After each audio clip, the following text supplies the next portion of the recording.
নমস্কাৰ প্ৰতিবল হোম কিচেনৰ অন্য এটা এপিছডলৈ আপোনালোকক স্বাগতম জনাইছোঁ। আজি আপোনালোকৰ মাজলৈ লৈ আহিছোঁ উপমা ৰেচিপি। তেতিয়াহ'লে আহকচোন ৰেচিপিটোৰ মাজলৈ যাওঁ। ইয়াৰ বাবে আমি প্ৰথমতে নৰসিংহ পাত লৈছোঁ আৰু এই পাতখিনি এনেধৰণে উলিয়াই লৈছোঁ। তাৰপিছতে পৰিষ্কাৰ পানীৰে ধুই লৈছোঁ আৰু লগতে লোৱা হৈছে মিডিয়াম চাইজৰ 3টা পিঁয়াজ। এই পিঁয়াজকেইটাও এনেধৰণেৰে সৰু সৰু টুকুৰা কৰি কাটি লৈছোঁ। ইয়াৰ পিছতে লৈছোঁ এটা বিলাহী। বিলাহীটোৰ চাইজ মিডিয়াম চাইজত লোৱা হৈছে। এতিয়া এই বিলাহীটোৰ আগৰ অংশখিনি উলিয়াই দিয়া হৈছে।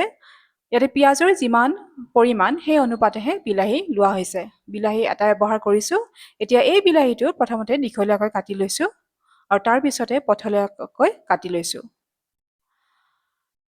লগতে লোৱা হৈছে গাজৰ। গাজৰৰ পৰিমাণ এটা ব্যৱহাৰ কৰা হৈছে। গাজৰটো এনেধৰণেৰে সৰু সৰু টুকুৰা কৰি কাটি লৈছোঁ। এতিয়া আমাৰ ভেজিটেবলছখিনি প্ৰিপেয়াৰ হৈ গৈছে। ইয়াৰ পিছতে লৈছোঁ খিচমিচ। খিচমিচৰ পৰিমাণখিনি দেখাই পাইছে। এই খিচমিচখিনি কিছু সময়ৰ বাবে আমি কুহুমীয়া পানীত তিয়াই থৈছোঁ। ইয়াৰ পিছতে এখন পেন বাৰ্ণাৰত উঠাই দিছোঁ আৰু তাতে এচামুচ ঘি দিছোঁ। ঘিখিনি লাহে লাহে গৰম হ'বলৈ আৰম্ভ কৰিছে আৰু তেতিয়াই আমি ক'লা সৰিয়হ ব্যৱহাৰ কৰিছোঁ।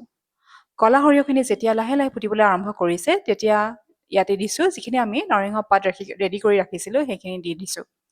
কিছু সময়ৰ বাবে ভাজি আছোঁ। এতিয়া ইয়াৰ পিছতে দিছোঁ গাজৰ।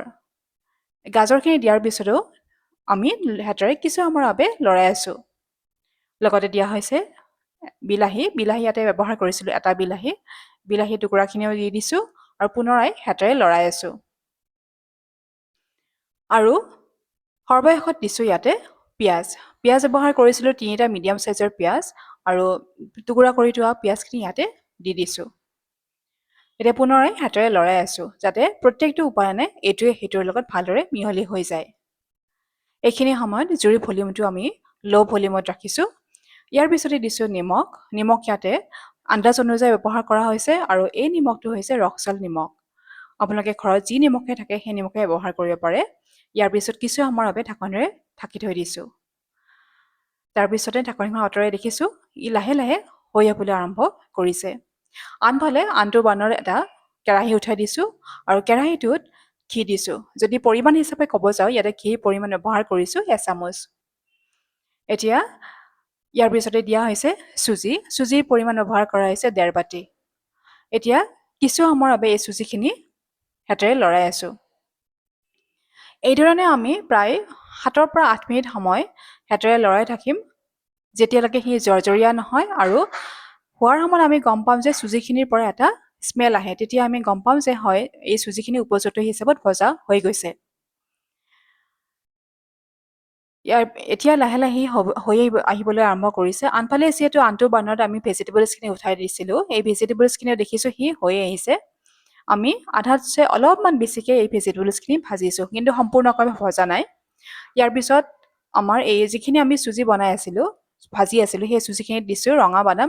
ৰঙা বাদামৰ প্ৰথমতে বাদাম বাকলিটো উলিয়াই লৈছোঁ আৰু লগতে দিছোঁ খিচমিচ। খিচমিচখিনি আমি ৰেডি কৰি ৰাখিছিলোঁ আৰু লাষ্টত দিছোঁ ভেজিটেবলছ যিখিনি আমি ভাজি আছিলোঁ ভজা হৈ গৈছিলে সেইখিনি দি দিছোঁ। এতিয়া হাতেৰে লৰাই আছোঁ। ইয়াতে ভেজিটেবলছ বুলি ক'লে আমি ব্যৱহাৰ কৰিছোঁ বিলাহী, পিঁয়াজ আৰু গাজৰ। এতিয়া ইয়াতে দিছোঁ কুহুমীয়া পানী। কুহুমীয়া পানীৰ পৰিমাণ ব্যৱহাৰ কৰা হৈছে 3.5 বাটি। ইয়াতে বাটি এইটো একেটাই বাটি ব্যৱহাৰ কৰা হৈছে যিটো বাটিৰে আমি চুজি লৈছিলোঁ আৰু তাৰপিছতে দিছোঁ চেনি। চেনিৰ পৰিমাণ 2 চামুচ ব্যৱহাৰ কৰা হৈছে। এতিয়া হাতেৰে লৰাই দিছোঁ আৰু কিছু সময়ৰ বাবে ঢাকনেৰে ঢাকি থৈ দিছোঁ আৰু এইখিনি সময়ত আমি জুইৰ ভলিউমটো ল' ভলিউমত ৰাখিছোঁ আৰু একেবাৰে শেষত ইয়াতে দিছোঁ নেমুৰ ৰস, নেমু টেঙাৰ ৰস। নেমু টেঙাটো আমাৰ ঘৰৰে আছিলে আৰু লগতে যিখিনি নৰসিংহ পাত আছিলে সেইখিনিও আজি আমি ঘৰতে পাইছিলোঁ গতিকে সুবিধাও হৈছে। এয়া হৈয়ে উঠিছে লাহে লাহে। এতিয়া আমি বাৰ্ণাৰটো অফ কৰি দিছোঁ। দেখিছে সি অলপ হ'লেও যেতিয়া আমি ঢাকনিখন দি দিছিলোঁ অলপ হ'লেও সি ফুলি আহিছে। এয়াই হৈছে আজিৰ ৰেচিপি। ৰেচিপিটো চাই কেনেকুৱা পালে জনাব। যদি ভাল পায় তেতিয়াহ'লে লাইক, শ্বেয়াৰ আৰু কমেণ্ট কৰিব নাপাহৰিব। লগতে ছাবস্ক্ৰাইবো কৰিব। আৰু আপোনালোকে কেনেকুৱানো ৰেচিপি বিচাৰে সেই বিষয়ে আমাক জনাবচোন। আমি প্ৰতিবল হোম কিচেনত তেনেকুৱা ধৰণৰ ৰেচিপি বনাবলৈ চেষ্টা কৰিম। আজিলৈ আহিছোঁ। ইয়াৰ পিছৰটো এপিছডত অন্য এটা ৰেচিপি লৈ আপোনালোকৰ মাজত পুনৰ উপস্থিত হ'ম। ধন্যবাদ।